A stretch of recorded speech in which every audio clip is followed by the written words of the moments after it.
আমি একজন সাহাবার জীবনী শোনাবো আপনাদেরকে। আব্দুর রহমান ইবনে আউফ রাদিয়াল্লাহু তাআলা আনহু। 10 জন জান্নাতের দুনিয়াতে বসে যে 10 জন সাহাবা জান্নাতের সুসংবাদ পেয়েছেন তাদের মধ্যে একজন, আলহামদুলিল্লাহ বলেন। আব্দুর রহমান ইবনে আউফ রাদিয়াল্লাহু তাআলা আনহু প্রথম 8 জন মক্কায় যারা কালিমা পড়ে মুসলমান হয়েছে তাদের একজন। তার স্ট্যাটাসটাকে জেনে নেন। তো তিনি যখন মক্কা থেকে হিজরত করে মদিনায় গেলেন, মনে রাখবেন মক্কা থেকে যে সাহাবার বাড়ি ঘর ছেড়ে হিজরত করেছে তাদেরকে বলে মহাজির, মানে হিজরতকারী সাহাবা। আর মদিনাতে যে সমস্ত সাহাবারা তাদেরকে রিসিভ করেছেন তাদেরকে বলে আল আনসার, মানে সাহায্যকারী সাহাবা।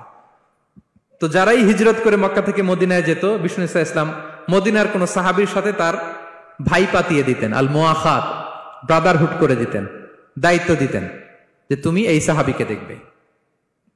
তো আব্দুর রহমান ইবনে আউফ রাদিয়াল্লাহু তাআলা আনহু যখন হিজরত করে গেলেন, তার দেখভাল করার জন্য যে সাহাবীর দায়িত্ব পড়ল তার নাম হচ্ছে সাআদ ইবনে রাবীহ, আনসারী সাহাবী রাদিয়াল্লাহু তাআলা আনহু। বিষ্ণু বললেন, সাআদ, আব্দুর রহমান ইবনে আউফ তোমার ভাই, ভাই বানিয়ে দিলেন। কি বানিয়ে দিলেন?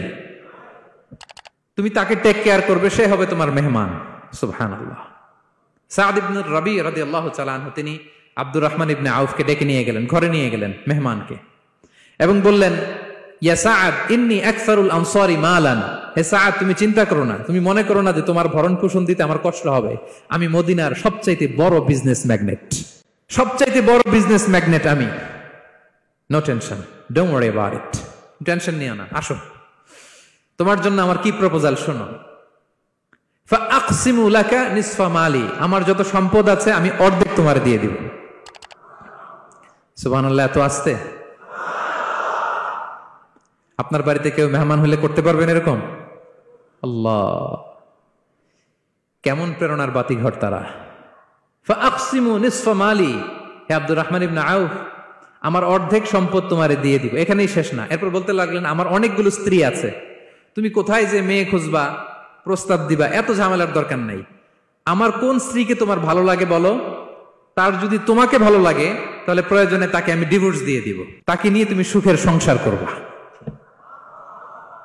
আল্লাহু আকবার, আল্লাহু আকবার। অর্ধেক সম্পদ দিয়ে দিব, আমার একাধিক স্ত্রী আছে, কাউকে যদি তোমার পছন্দ হয় এবং সেও যদি তোমাকে পছন্দ করে প্রয়োজনে তাকে ডিভোর্স দিব।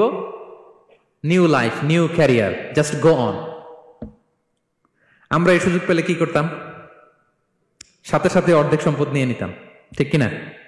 আব্দুর রহমান ইবনে আউফ প্রেরণার বাতিঘর। উনি কি করলেন? উনি বললেন, লা হাজাতা লি ফি যালিক। আমার ভাই, তুমি যে বলছো সাআদ ইবনে রাবী, তুমি যে এত চমৎকার প্রপোজাল দিয়েছো, এতেই আমি খুশি। তোমার কোনো কিছুর আমার দরকার নাই। বারাকাল্লাহু লাকা ফি আহলিকা ওয়া মালিক, আল্লাহ তোমার সম্পদে বরকত দেখ, আল্লাহ তোমার পরিবারেও বরকত দেখ। তবে একটা কষ্ট করতে হবে, সেটা কি? আব্দুর রহমান ইবনে আউফ বললেন, দুল্লানি ইলা সুক, just show me the way to market. মদিনার বাজারটা কোথায় এটা একটু দেখায় দাও। আমি নতুন মানুষ, পথঘাট চিনি না। দুল্লানি ইলা সুক, just show me the way to market of Medina. মদিনার বাজারটা কোন রাস্তা একটু দেখায় দাও।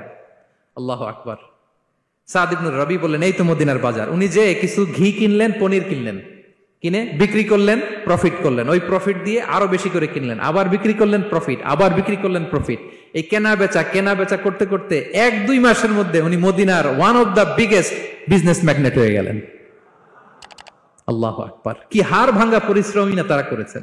একেবারে রেডি ক্যারিয়ার ছিল, গেলাম সবচেয়ে বড় বিজনেসম্যানের অর্ধেক সম্পত্তি পেয়ে গেলাম। He didn't accept the ready career, rather he made his own path with his own Endeavour.